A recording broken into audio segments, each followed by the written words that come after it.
혹시 집에 있는 냉장고나 세탁기 어느 회사 제품 쓰시나요? 아마 10중 8구는 삼성 아니면 LG 로고가 붙어 있을 겁니다. 우리는 지난 수십 년 동안 가전은 역시 한국이라는 아주 단단한 믿음을 가지고 살았죠. 반도체 경기가 좀 안 좋아도 스마트폰이 조금 고전해도 그래도 백색 가전은 우리가 세계 1등이다라는 자부심 다들 한 번쯤은 가져보셨을 겁니다. 그런데 그 단단했던 믿음에 아주 큰 균열이 가기 시작했습니다. 얼마 전 발표된 LG전자의 2025년 4분기 실적 혹시 보셨나요? 가전 사업을 담당하는 본부가 무려 1,000억 원이 넘는 영업 손실을 기록했습니다. 이게 얼마나 충격적인 일이냐면요. LG전자 생활가전이 적자를 낸 건 지난 9년 동안 단 한 번도 없었던 일입니다. 삼성전자 가전사업부 상황도 다르지 않습니다. 도대체 그동안 무슨 일이 있었던 걸까요? 우리가 가전은 LG, TV는 삼성이라고 믿고 있던 그 시간에 시장의 판은 어떻게 뒤집힌 걸까요?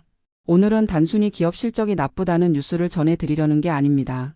대한민국 제조업의 마지막 자존심이었던 가전산업이 지금 어떤 퍼펙트 스톰, 즉 거대한 복합 위기를 맞이하고 있는지, 그리고 우리 기업들은 이 위기를 넘기 위해 어떤 처절한 대탈출을 감행하고 있는지 그 깊은 속사정을 한번 차분하게 들여다보겠습니다. 먼저 팩트부터 짚고 넘어가겠습니다. 숫자는 거짓말을 하지 않으니까요. 발표된 자료에 따르면 LG전자 H&A 사업본부의 2025년 4분기 영업손실은 약 1,100억 원대로 추정됩니다. 보통 가전은 상반기에 장사를 잘하고 하반기에는 마케팅 비용을 쓰느라 이익이 좀 줄어드는 게 일반적인 패턴이긴 합니다. 하지만 이번 적자는 그런 계절적인 요인으로 설명하기에는 그 규모가 너무 큽니다. 삼성전자의 영상 디스플레이와 생활가전 사업부 역시 지난 3분기부터 1,000억 원대 영업 손실을 내며 적자로 돌아섰습니다. 1등과 2등이 동시에 그것도 주력 사업에서 적자를 냈다는 건 단순히 물건을 못 팔았다는 뜻이 아닙니다. 산업의 구조 자체가 흔들리고 있다는 강력한 경고음인 셈이죠. 제가 더 안타깝게 보는 지표는 바로 공장 가동률입니다. 보통 공장이 쉴 새 없이 돌아가야 돈을 버는데 최근 우리 가전 공장들의 평균 가동률이 80%대로 뚝 떨어졌습니다. 100대를 만들 수 있는 능력은 있는데 주문이 없어서 80대밖에 못 만들고 있다는 뜻이죠. 게다가 재고 자산은 역대 최고 수준으로 쌓여가고 있습니다. 창고에 팔리지 않은 TV와 냉장고가 가득하다는 이야기입니다. 우리가 알던 그 가전의 삼성, 가전의 LG라는 성공 공식이 2026년 지금 이 시점에는 더 이상 작동하지 않고 있다는 사실 참 인정하기 싫지만 이제는 직시해야 할 현실이 되었습니다. 그렇다면 왜 이런 일이 벌어졌을까요? 첫 번째 원인은 우리 밖에서 불어온 거대한 바람, 바로 관세와 물류비입니다. 미국에서 트럼프 행정부의 보호무역주의가 다시 강해지면서 상황이 참 묘하게 꼬여버렸습니다. 미국은 자국 산업을 보호하겠다며 수입 가전에 높은 관세를 매기겠다고 으름장을 놓고 있죠. 보통 관세가 오르면 기업은 두 가지 선택을 할 수 있습니다.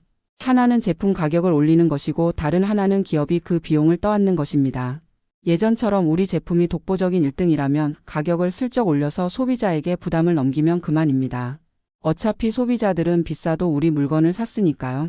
하지만 지금은 상황이 다릅니다. 가격을 조금만 올려도 소비자들이 바로 다른 대안을 찾을 수 있는 시대가 됐거든요. 결국 그 관세 부담을 고스란히 기업이 떠안아야 합니다. 여기에 더해 해상 운임도 우리를 괴롭히고 있습니다. 상하이 컨테이너 운임 지수라고 하죠. 이 지수가 오르면 물건을 배에 실어 나르는 비용이 비싸지는데 최근 지정학적 리스크 때문에 이 비용이 널뛰기를 하고 있습니다. 냉장고나 세탁기처럼 부피가 큰 물건들은 배송비가 오르면 직격탄을 맞습니다. 배보다 배꼽이 더 커지는 상황이 벌어지는 거죠. 결국 밖에서는 관세 폭탄이 터지고 물건을 실어 나르는 길목에서는 물류비 폭등이 가로막고 있는 형국입니다. 우리 기업들은 그야말로 이러지도 저러지도 못하는 샌드위치 신세가 되어버린 겁니다. 그런데 여러분 여기서 한 가지 의문이 드실 겁니다. 요즘 나오는 가전제품들 AI다 뭐다 해서 엄청 비싸게 팔지 않나. 그런데 왜 적자가 날까? 맞습니다. 매장에 가보면 알아서 온도를 맞춰주는 AI 에어컨, 말귀를 알아듣는 AI 세탁기라며 수백만 원을 호가합니다. 하지만 여기에 경제학적인 모순, 바로 AI의 역설이 숨어 있습니다. 가전제품을 똑똑하게 만들려면 그 안에 고성능 반도체 칩을 넣어야 합니다. 그런데 최근 AI 붐이 불면서 이 반도체 가격이 천정부지로 치솟았습니다. 예전에는 가전제품 원가에서 반도체가 차지하는 비중이 미미했는데 이제는 무시할 수 없는 수준이 되어버린 겁니다. 문제는 소비자의 인식입니다. 우리는 스마트폰이나 노트북을 살 때는 200만 원, 300만 원을 기꺼이 지불하지만 냉장고나 세탁기가 똑똑해졌다고 해서 갑자기 100만 원을 더 내려고 하지는 않습니다. 냉장고가 시원하면 됐지 무슨 AI야 라고 생각하는 분들이 여전히 많거든요. 결국 기업 입장에서는 비싼 반도체를 사서 제품 원가는 잔뜩 높아졌는데 정작 판매 가격은 그만큼 올리지 못하는 진퇴양난에 빠진 겁니다.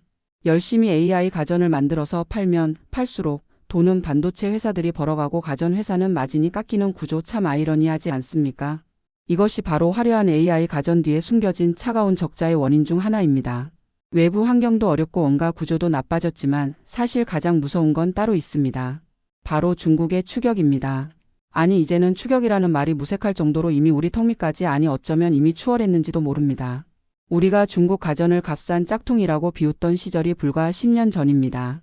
그런데 지금 하이얼, TCL, 하이센스 같은 중국 기업들의 위상은 완전히 달라졌습니다. 최근 데이터를 볼까요? 전 세계 TV 시장 점유율에서 TCL과 하이센스의 합산 점유율이 이미 한국 기업들을 무섭게 위협하고 있습니다. 특히 TCL은 프리미엄 TV 시장에서도 점유율 19%대를 기록하며 삼성과 LG를 맹추격하고 있죠. 더 무서운 건 기술력입니다. 예전에는 우리가 OLED 같은 최첨단 기술로 도망가면 중국이 못 따라왔는데 이제는 미니 LED 같은 기술로 가성비 좋게 짝퉁 아닌 명품을 만들어냅니다. 마치 몇 년 전 배터리 시장에서 벌어졌던 일과 똑같습니다. 우리가 기술력만 믿고 있을 때 중국은 LFP 배터리라는 가성비 무기로 전 세계 시장을 장악해버렸죠. 지금 그 악몽이 우리 집 거실 TV와 주방 냉장고에서 그대로 재현되고 있는 겁니다. 중국산은 싸구려야라는 우리의 고정관념이 오히려 우리 기업들의 눈과 귀를 가리고 있었던 건 아닌지 뼈아픈 반성이 필요한 시점입니다. 하지만 기업들이 아무리 잘해도 어쩔 수 없는 거대한 흐름이 또 하나 있습니다. 바로 우리들의 라이프 스타일 변화입니다. 과거의 TV는 거실의 왕자를 차지하고 있던 가전의 꽃이었습니다. 온 가족이 저녁 9시 뉴스 앞에 모여 앉아 TV를 봤죠. 하지만 지금 2030 세대, 아니 40대까지만 해도 집에 가서 TV 켜는 분들 얼마나 계신가요? 다들 스마트폰 보고 태블릿으로 유튜브 봅니다. 1인 가구가 폭발적으로 늘어나면서 이런 현상은 더 가속화되고 있습니다. 좁은 원룸에 사는 청년들에게 70인치 대형 TV는 로망이 아니라 처치 곤란한 짐일 뿐입니다. 심지어 혼수 가전 목록에서도 TV가 빠지는 경우가 늘고 있죠. 이건 경제학적으로 보면 수요의 구조적 실종입니다. 경기가 좋아지면 다시 사는 게 아니라 아예 필요성을 못 느끼는 소비자가 늘어나고 있다는 뜻이죠. 가전 업체들이 아무리 화질 좋은 TV를 내놓아도 사람들이 TV라는 기계 자체를 켜지 않는다면 무슨 소용이 있을까요? TV가 꺼진 채로 검은 화면만 보여주는 블랙미러, 즉 거대한 거울로 전락해버린 현실. 이것이 우리 가전 업계가 마주한 가장 근본적인 공포일지도 모릅니다. 자, 여기까지 들으시니까 마음이 참 답답하시죠? 그럼 이제 한국 가전은 끝난 거냐라고 물으실 수도 있습니다. 하지만 여러분, 우리 기업들이 그렇게 호락호락하지 않습니다. 위기 속에서 살기를 찾아내는 DNA가 있으니까요. 지금 삼성과 LG는 아주 과감한 대탈출을 시도하고 있습니다. 첫 번째 탈출구는 바로 가정이 아닌 기업, 즉 BB 시장입니다. 집안에서 쓰는 에어컨이 안 팔린다면 공장에서 쓰는 에어컨을 팔면 됩니다. 바로 냉난 방공조 전문 용어로 HVAC라고 부르는 시장입니다. 이게 왜 중요하냐면요. 지금 전 세계적으로 AI 데이터 센터가 엄청나게 지어지고 있습니다. 이 데이터 센터들은 열이 엄청나게 나기 때문에 이를 식혀주는 냉각 시스템이 필수입니다. 바로 여기에 LG와 삼성의 에어컨 기술이 들어가는 겁니다. 실제로 LG전자는 최근 이 BB 사업 비중을 40% 가까이 끌어올렸습니다.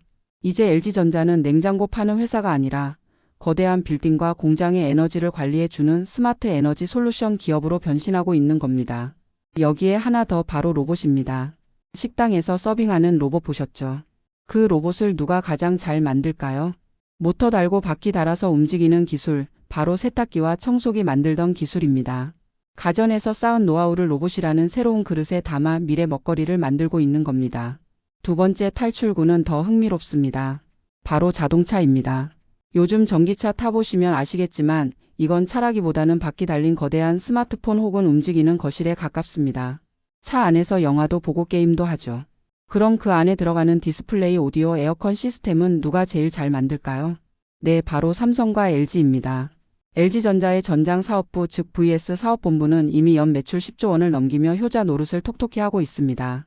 삼성전자 역시 하만이라는 자회사를 통해 자동차 오디오와 전장 부품 시장을 꽉 잡고 있죠. 재미있는 건 기술의 융합입니다. 건조기에 쓰이던 히트펌프라는 기술이 있습니다. 적은 전기로도 열을 잘 만들어내는 기술인데 이게 지금 전기차의 겨울철 주행 거리를 늘리는 핵심 기술로 쓰이고 있습니다. 집 안에서 빨래를 말리던 기술이 이제는 도로 위를 달리는 전기차의 심장이 된 셈이죠.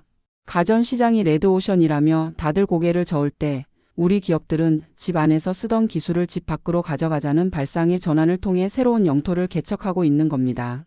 오늘 우리는 삼성과 LG가 마주한 9년 만의 적자라는 차가운 현실, 그리고 그 이면에 숨겨진 구조적인 위기 요인들을 살펴봤습니다. 트럼프 관세라는 외부의 파도, 치솟는 반도체 가격, 턱밑까지 쫓아온 중국, 그리고 사라져가는 TV 수요까지. 어느 하나 쉬운 문제가 없습니다. 어쩌면 이번 적자는 우리 제조업에 울리는 마지막 경고음일지도 모릅니다. 변하지 않으면 죽는다는 아주 냉혹한 메시지죠. 하지만 저는 역설적으로 여기서 희망을 봅니다. 우리 기업들이 이 위기를 감지하고 뼈를 깎는 심정으로 체질 개선에 나섰기 때문입니다. 소비자에게 제품을 한 대 더 파는 것에 목매는 것이 아니라 데이터 센터를 시키고 전기차를 움직이는 기반 산업으로 진화하고 있습니다. 따라서 지금 당장의 적자 뉴스에 너무 일희일비하지 마셨으면 좋겠습니다. 대신 이 기업들이 얼마나 빠르게 가전 회사라는 낡은 옷을 벗어던지고 미래 기술 기업으로 갈아입는지 그 변신의 속도를 주목해 주십시오.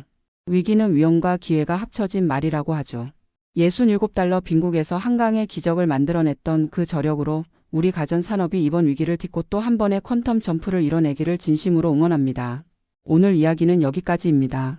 여러분의 소중한 자산을 지키고 키우는 데 조금이나마 도움이 되는 정보였기를 바랍니다. 감사합니다.